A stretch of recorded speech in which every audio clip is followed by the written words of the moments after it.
My name's Rob Gentile. I grew up in a small steel town in Aliquippa, Pennsylvania. My parents were Italian immigrants, and when I was 5 years old, my father was killed in a steel mill accident. So when he passed away, I felt like I had lost my identity.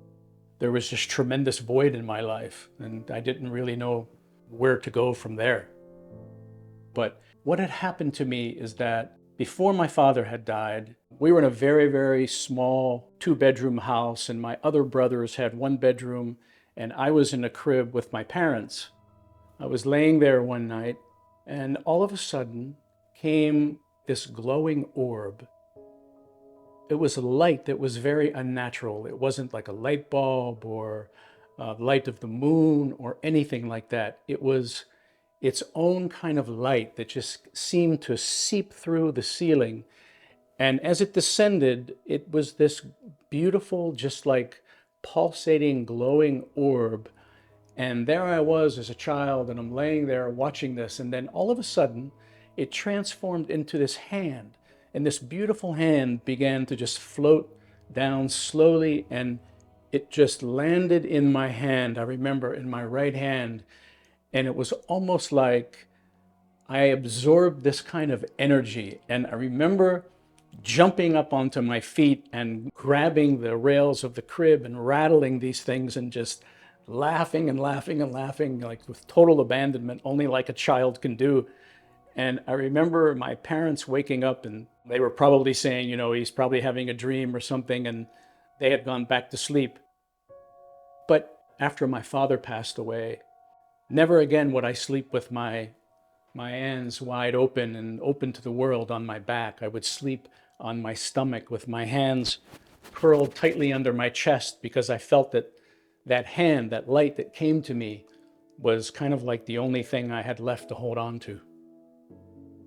And my life, just like any other child, went on, but I always had this sense of kind of like abandonment and wonder of what that light was that had come to me and where I was headed as a young person. And I really was kind of lost.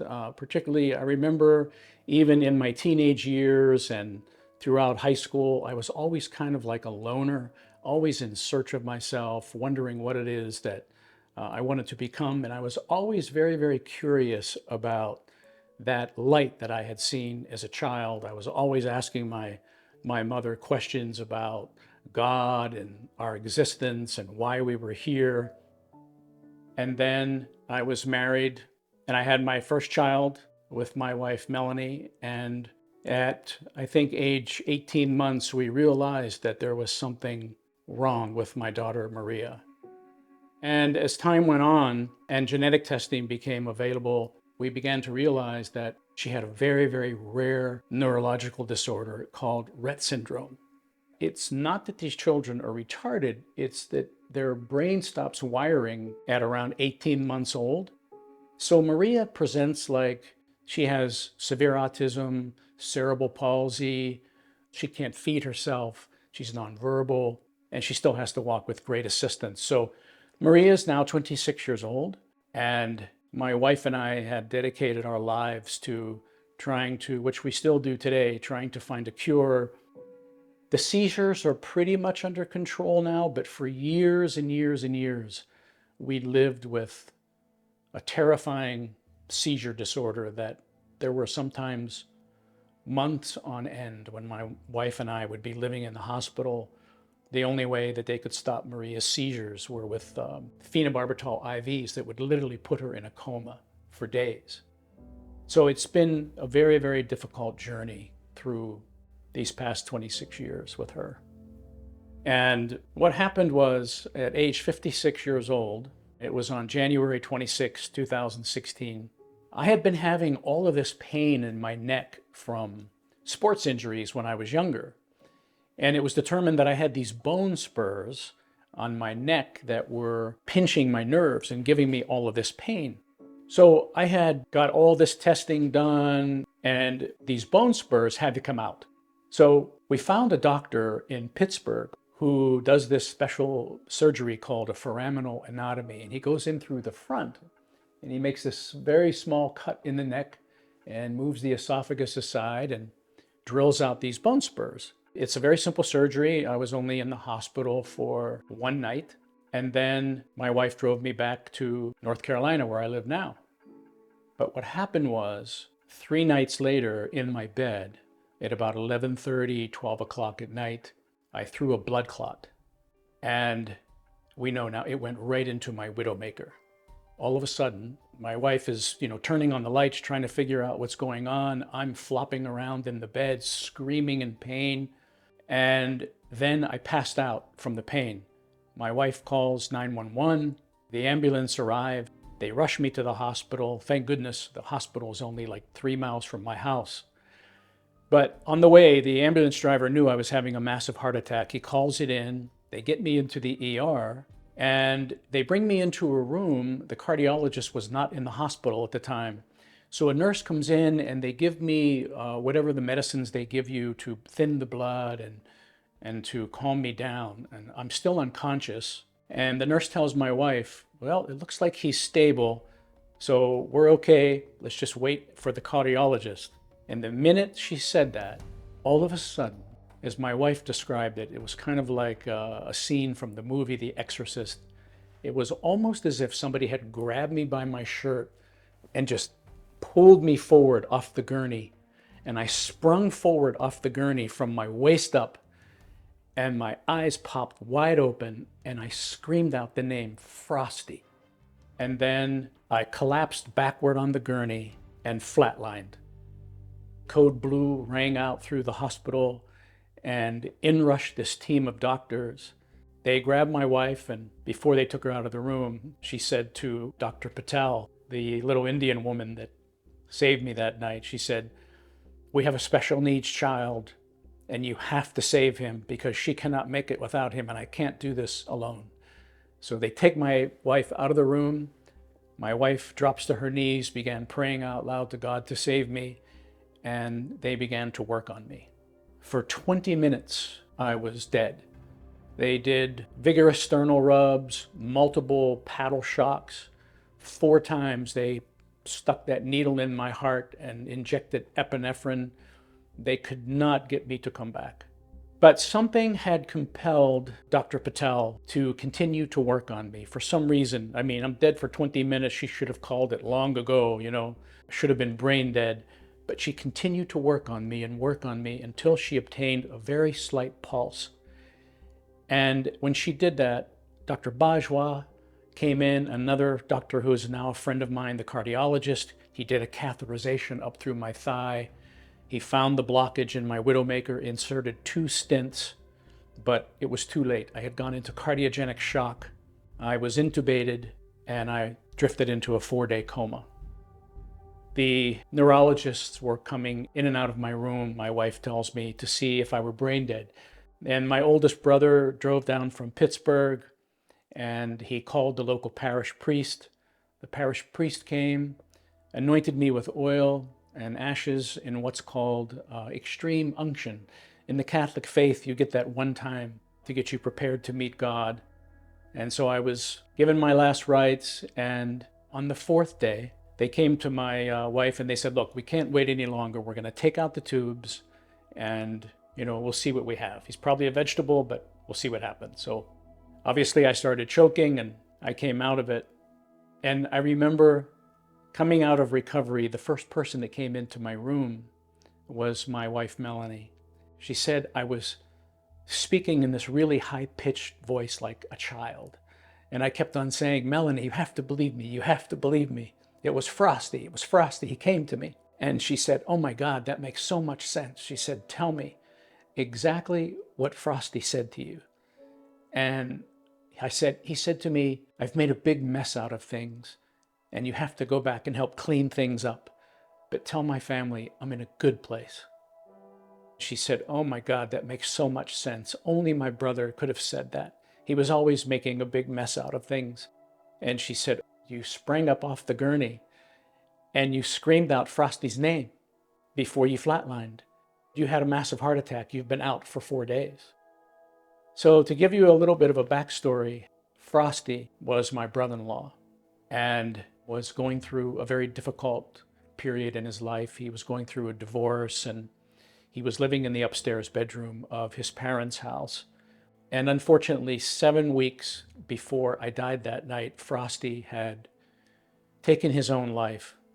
His mother had called me. It was about 5:30 in the morning, and she'd asked me to come to the house, to go up into his room and try to find a journal or a note or anything that would explain why he took his own life.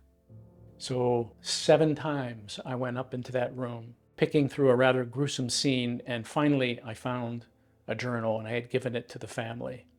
And, to this day, I wonder if Frosty had come to me to kind of like prepare me for what was yet to come. It had changed my perception of my religious belief system, because being raised Catholic, and I know those rules have changed now, but at the time, being raised Catholic, we were taught that taking one's life was a mortal sin. You went straight to hell. But here Frosty came to me just as clearly as I'm speaking to you and told me that he was in a good place. So that was the first time in my life that there was this huge paradigm shift in my belief system.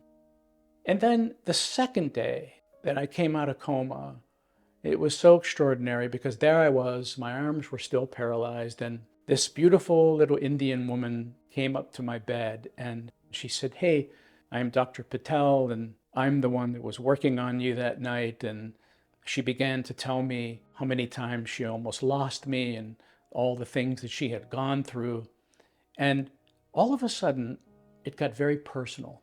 She began to talk about her father, which I thought was odd.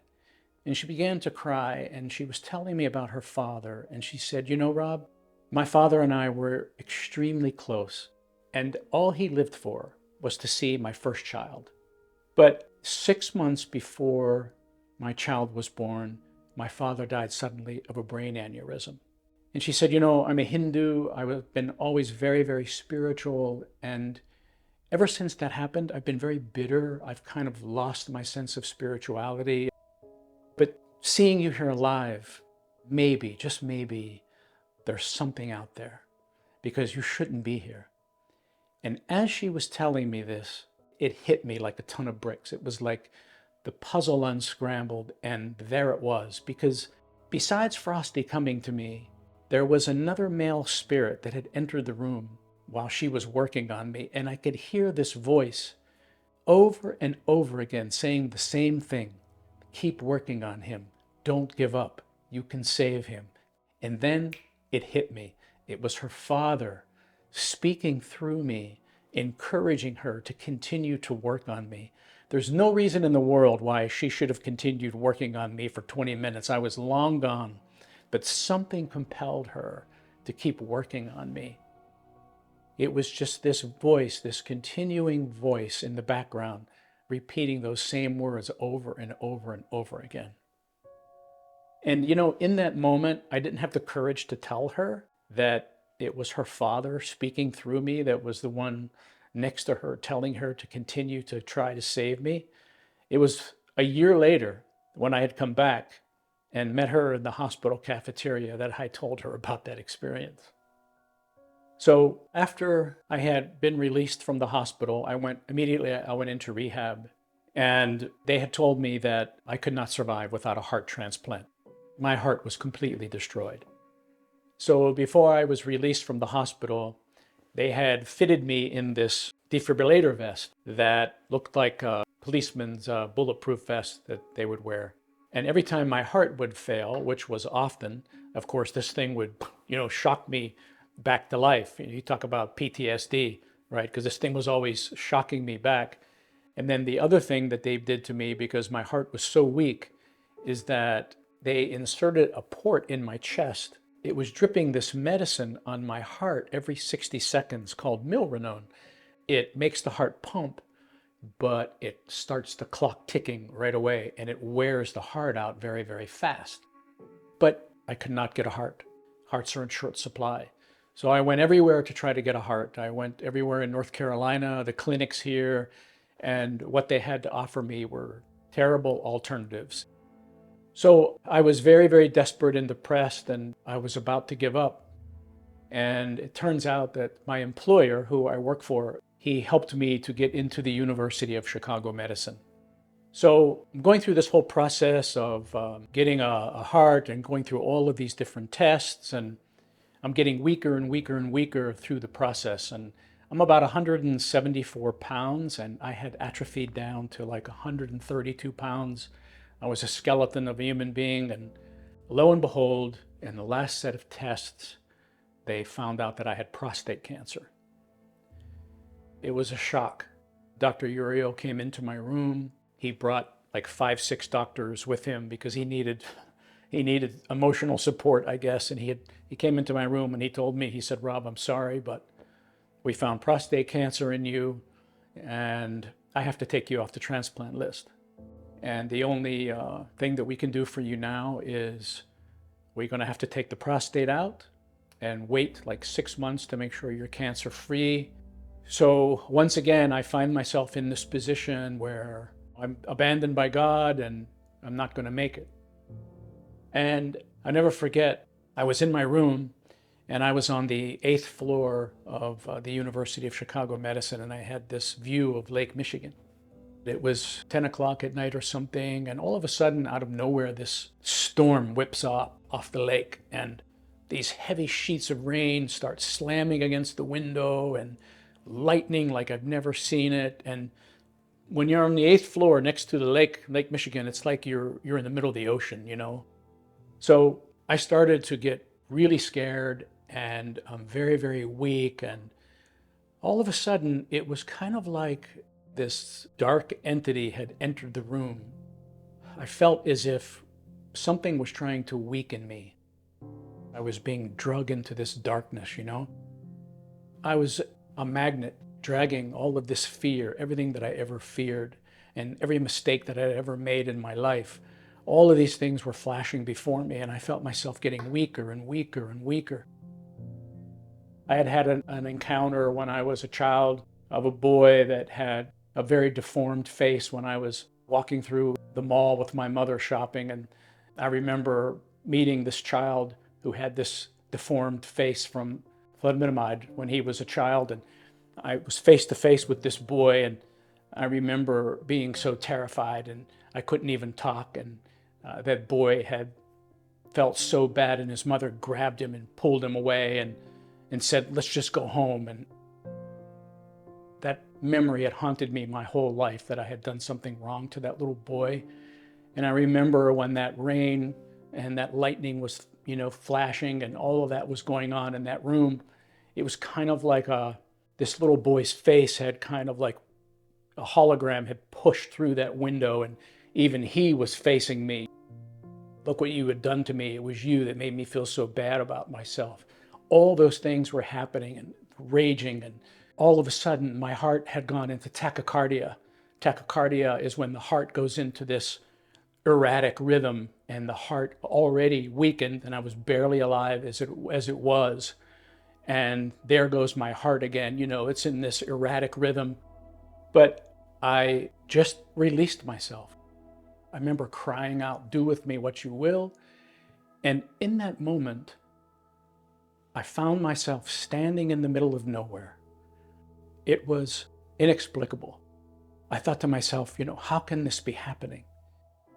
I found myself inside this timeless place, kind of like this vacuum of sorts. And I think the best way to try to explain this, it's kind of like when you're flying on an airplane, you're looking out an airplane window and it's clear blue sky, you could see everything, but you're really seeing nothing. And that's what it was like. And yet it was as if I was connected to the vast wisdom of the universe, all of it without words. It was almost as if the grains of my being were made of sand, and somebody picked me up and just threw the grains of my being into this wind and scattered me across this infinite, timeless expanse. There I was, standing there, and I could see myself down in my hospital bed in my green hospital gown, connected to the heart pump, keeping me alive, with the IV bags coming out of me. And yet at the same time, I could see this hologram of my body standing in the middle of nowhere in the same hospital gown, but I was whole. And I remember feeling disappointed because I did not see any divine being. My parents didn't come to meet me. I didn't hear any music. There were no angels. But what did happen was God expressed concepts upon me that I wholly understood in that place. Concepts like, I am omnipotent. This is the divine source. I am the power behind all things. This is your real identity. Those were the concepts that were expressed to me. And I knew in that moment that somehow that veil had been pulled back and I was in some kind of place that I call them the ethereal, connected to the vast wisdom of the universe, all of it without words. And this peace came on me that is just inexplicable. And there I was. And it was kind of like communication was telepathic and synchronistic. If I wanted to know the answer to anything, all I had to do was think about it. And it was kind of like it was felt and then absorbed. And with each insight revealed, I thought, wow, this is how it works. Of course, it's really, really simple. And it was like these mathematical equations were just hanging all around me. And I thought, the universe, the way it works, it's so elegant and simple. It's only humans that have made it so difficult to understand. And I knew everything in that place.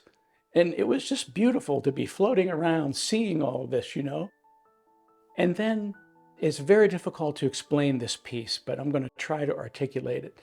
It was then that I became part of and saw this gigantic web made of twinkling lights. The only way that I can explain this web and what it looked like is that it looked like it was made of trillions and trillions of neurons.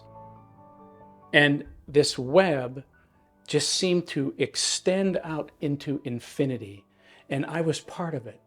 It was made of all of these sparks of light or twinkling lights. And I knew in that moment that each one of these lights that was inside the nucleus represented a life. And I was told in that place that that quark was how God creates. And I knew that God, love, and light were one. And these quarks are the smallest building blocks of matter. And quarks combine to create infinite possibilities in the universe. They could become a tree, a person, a dog, or a planet. And then it hit me. God uses light to create, transform, and heal us. So, stripped down to our essence, we're made of light. Everything is made of light. I knew in that place we're all made of the same stuff, whether it's animate or inanimate objects. We're all connected. We're all one. That was so amazing to me, to be connected to everything. And I thought, if I hurt myself, I hurt everything connected to me. But if I love, the light will spread, illuminating the path for others. And it was there that I realized that loneliness is just an illusion, even here in the physical, temporal world. How can we be lonely when we're connected to everything? But of course, we can't see that in the physical realm. And I began to see nurses coming in and out of patients' rooms. And I found it curious that I was only seeing nurses that I had made negative assumptions about. I had thought that I had evolved past judgment from all the things that I've been through in my life. But there I was, seeing these nurses, and all of a sudden, their lives were shown to me like on multiple television screens. And their lives were being shown to me in a regression of events. I guess the best way to explain this is how a cartoonist makes cartoons. A cartoonist will draw every movement of a character and then flip those pages at high speed to create movement.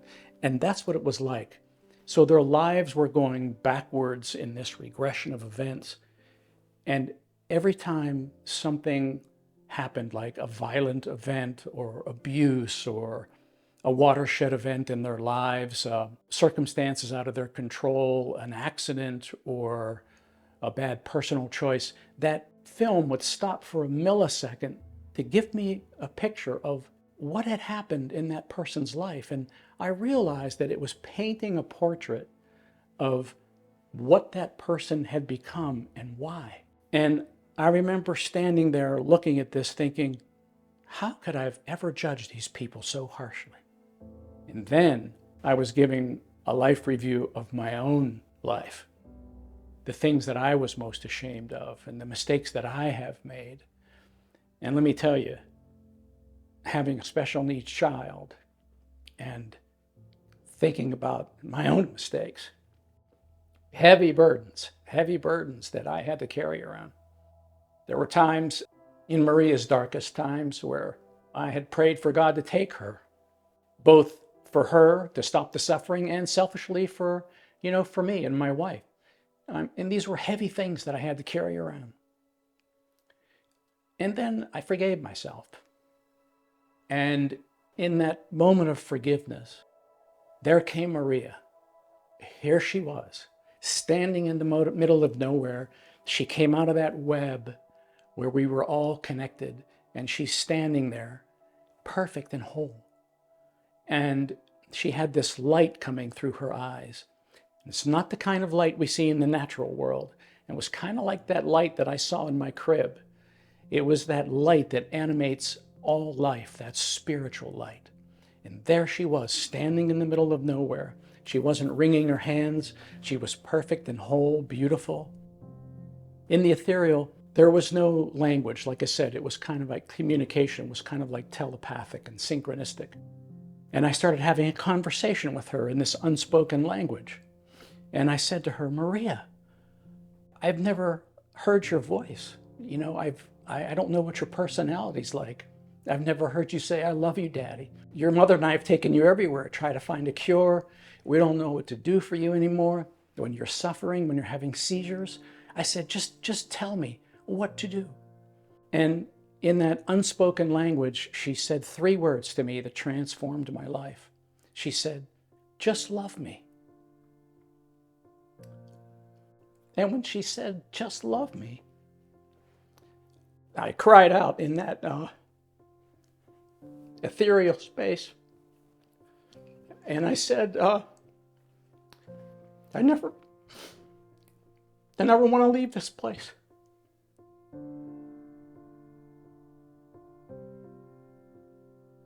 And when I cried out into that space, I heard my own voice echo back to me.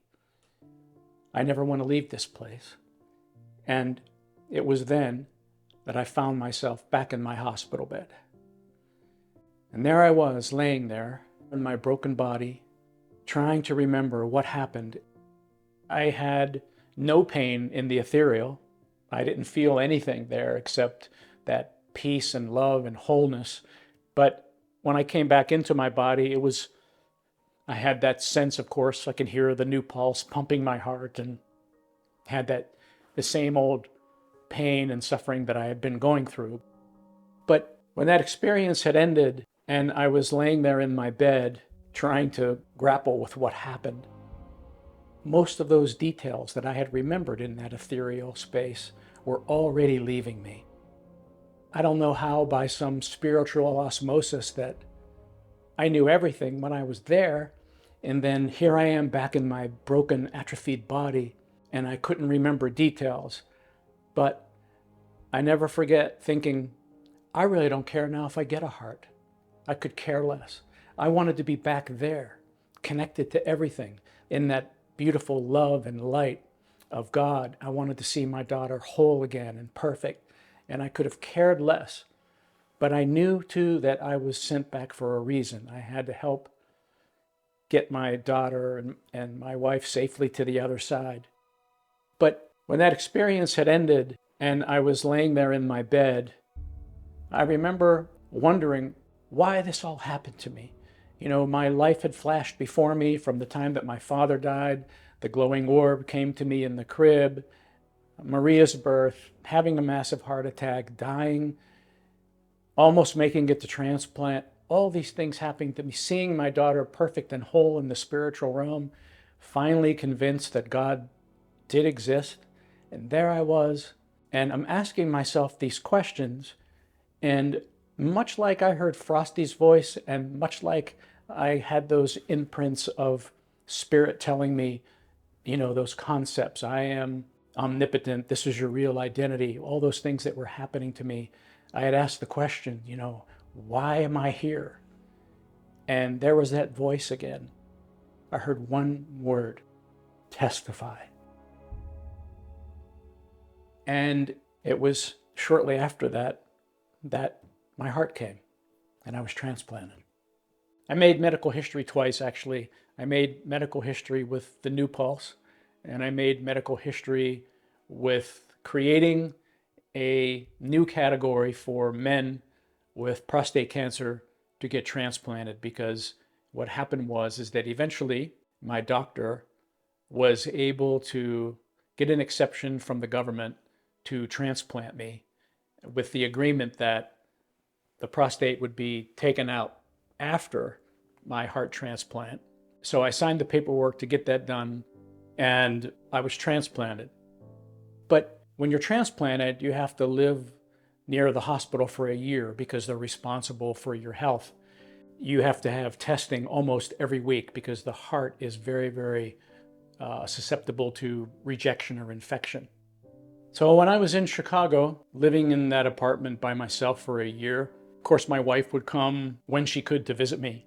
But I had gone through this really bad depression because here I was, back in this physical world, this temporal world, and I was constantly grappling with the beauty and the love and the light and being connected to everything in that spiritual realm and seeing my daughter perfect and whole. And then here I am back in this world. And even though I knew I had a mission, it was very, very difficult for me. And I began this process of meditating every morning and trying to metaphorically, so to speak, climb that ladder back up into that ethereal place, that spiritual realm, and become connected to everything. And every morning I would fail miserably. I would come like crashing down, and I was getting more and more depressed. But one day my boss called me. He said, "Hey, I want to come over with my pastor, this guy, Pastor Man, and talk to you." So he came over one Sunday, and I was sitting outside on the porch, I'll never forget. And this Chinese man comes running up the porch, He sits down beside me, and I felt very safe in that moment because I was able to talk to this man about things that I hadn't been able to talk to anybody about. And I began to tell him that I felt really, really guilty. That was part of my depression. I felt guilty for getting a heart. There were people on my floor that had passed away and didn't get a heart, people younger than me. I didn't want to be here. I wanted to be back in that spiritual realm, and yet I knew I had to take care of my family and was going through a very difficult period. And the most important thing I expressed to him was, I told him, I said, Pastor Man, I don't know where I belong. And he said to me, "You don't know where you belong because you got too fat, having been fed too much in the spiritual realm." And he said, "To get skinny again, I want you to give back to God while you're here on earth by serving others and learning to see the divine in everything, because you don't have to leave the earth to experience the divine." And it hit me in that moment what he was saying. So after he left, I went for a walk. And when I was younger, I used to walk through the woods when I was jogging, and I used to pull leaves off of trees and I would squeeze them, and silly things you do as a child, and, say, I want your energy to help me jog longer, and then I would let the leaves go. And I found myself back in that childlike state. And I began to pull leaves off of trees and look at the moss and the trees and other people. And I began to see that light in everyone, like I did in the ethereal. Began to see that love and light and how we were all connected. And I finally understood that even though it could be difficult here, when we realize that we're all connected and we all come from that same place, that divine love and light of God, we'll find peace within ourselves and peace within our world. And that's how we light up the world, and that's how we deal with living in this physical realm. And I remember thinking that I got to go back to work at some point. And being in the steel industry, I'm in a very conservative business. And even though I knew that I was brought back to testify, and some of the doctors I had told about my experience really encouraged me to write the book, I thought all of my clients in the steel industry, very conservative, mature industry, they're going to think I'm crazy. I'm going to lose my job. I'm not going to be able to go back to work, take care of my family, all of this stuff. So for the first year or so, I privately researched all of the things that I had experienced. But then it took me 3 years to write my book because I wasn't sure that people would believe it and what would my customers think. But curiously, when it was published, and it didn't take long for my clients and company and everyone to find out about it and read it, the exact opposite happened.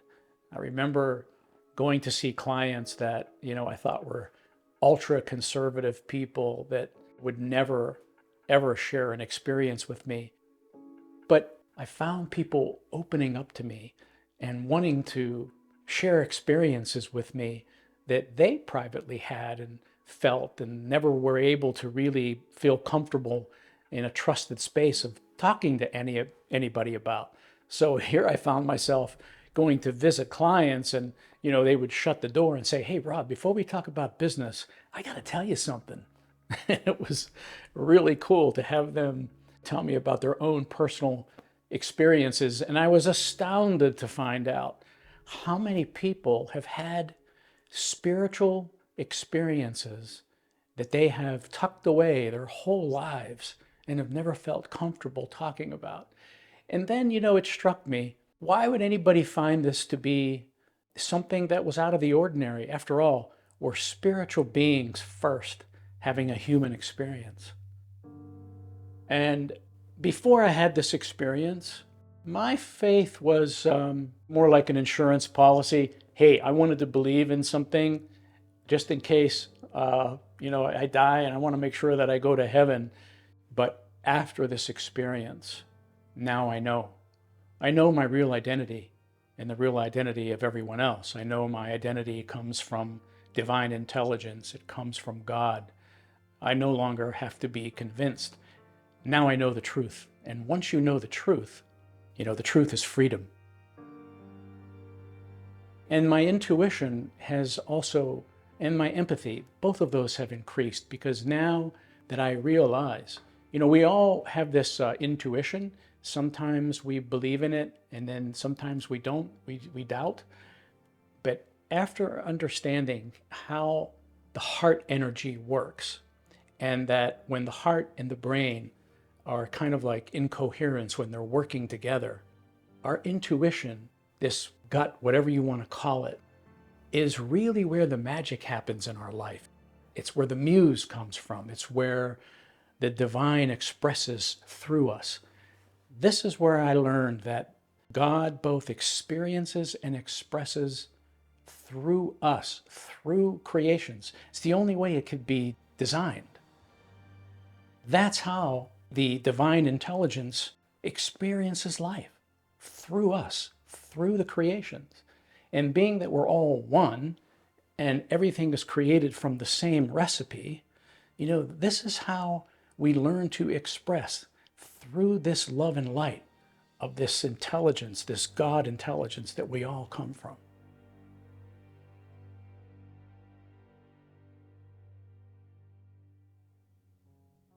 I do, even though this experience stays with me. It's so rich. I mean, this happened 7 years ago, and it's like it happened yesterday. But there are times, because we're human, and there are times that certainly I want to go back to that place. It's difficult. I find myself meditating more and more and trying to connect with that place. And after Pastor Mann taught me that, there are ways that we can connect with that divine intelligence, one of the most important ways is by serving others, by connecting with nature, by, doing those things. That's how I reconnect. But yes, it's difficult to continue sometimes when we see horrible things happen in the world and we question why these things are happening. How can that be when things are so beautiful and perfect in that ethereal, in that spiritual realm? But here's what I've come to understand. This web that I saw, it's a reflection of the light and dark struggle that all of humanity deals with from the beginning of time.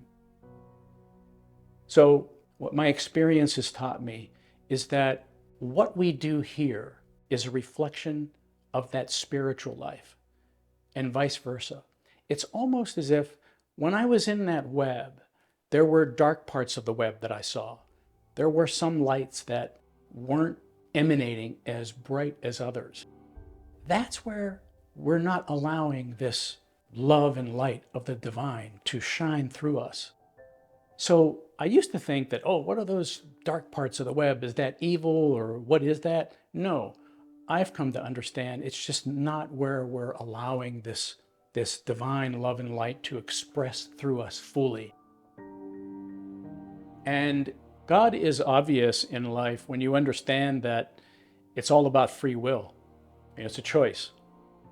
That's why what we do matters, and that's why this reflection, I think, of what we do here is reflected in this web and back. And that's how it works. They work in tandem, I believe, because that's where we see how God is obvious. Because I think that we're all born good and we're all born with a moral compass. And one of the doctors that I'm really good friends with, actually the cardiologist that came in that night to save my life, Dr. Bajwa, he's a Sikh. The Sikhs believe that we're all born good. And I believe that because as I researched, there's a chapter in my book entitled All One, because I wanted to, in my quest to figure out this common thread that is woven through all world religions, because I had Hindus and Sikhs and Christians and Jews and Muslims and all of these different world religions. They were all part of my journey. And I wanted to know, what is it that, binds us all together like the web? What's the common thread that is woven through all of these people? And it's love. In its purest form, it's love. And that's why I've come to understand that God is love and light. That's where purpose comes in our lives. And we learn purpose by serving others and understanding how we're all connected in this web. But I don't think that unconditional love is easy, because you can't let somebody off the hook either. I mean, we have to be responsible for our own actions. That's clear. But we also have to try to understand what it is that has driven that person to do such a bad thing. Just like when I saw those nurses and, the regression of events in their lives and what had happened, was painting a portrait of why they had become who they were. And it's very difficult for us on the surface when something tragic happens to look at someone and say, okay, yeah, all right, I understand that these things happen to you in your life, but why did you do this? And those are questions that are still unanswered. Those are difficult things that I certainly don't have the answer for. But if we can learn to be a little more tolerant, I think, and to try to look a little bit deeper into the circumstances of one's life, maybe it'll help us understand, and maybe it'll bring us to a point where it's easier to forgive. But certainly that person has to be held accountable for their own actions.